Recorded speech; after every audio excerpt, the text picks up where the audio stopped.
Another day, another vlog. Hi mga B! This is Ate Rose. Welcome to my vlog!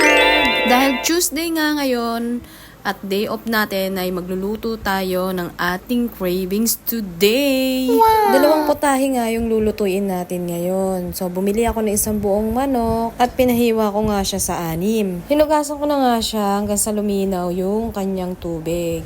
Request nga pala to ng aking asawa.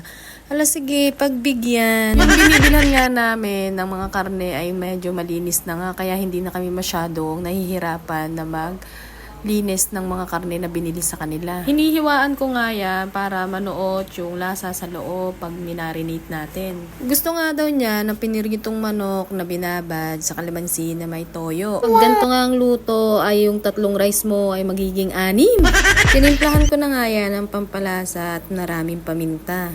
Kapag nga mahal mo yung ginagawa mo at lahat ng luto mo ay napapasarap for the good. At pagkatapos nga ay sinunod ko na yung pangalawang putahe na lulutuin ko. Hiniwa ko lang yung carrots na sa cube size na ganyan kalaki. Magluluto nga pala ako ng lumpiang Shanghai. At kitang-kita nyo naman kung gaano ka-fresh yung karne na nabili ko.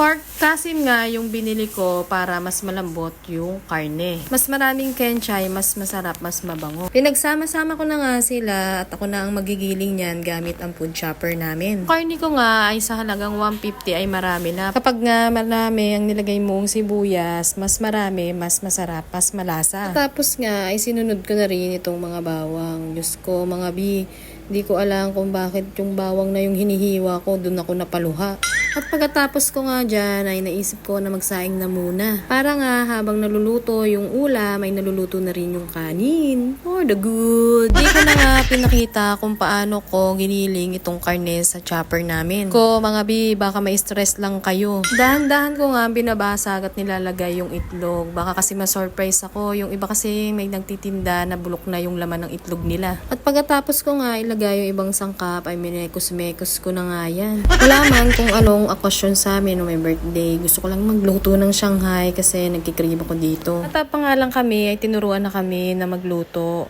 Tinuruan kami sa salita lang na ganito, ganyan yung gawin mo hanggang sa natuto na kami. Kaya nga natutuwa ako sa mga magulang ko na kahit na wala silang pinaman ng mga kung ano-anong bagay sa amin, ay ito naman yung mga magandang mga binigay nila sa amin. Wow! Nagtataka nga ako dun sa mga taong nagsasabi na hindi sila marunong magluto. Sabi ko nga sa kanila, hindi mo pwedeng sabihin yung isang bagay na ganyan hanggat hindi mo sinusubukan. For the goods!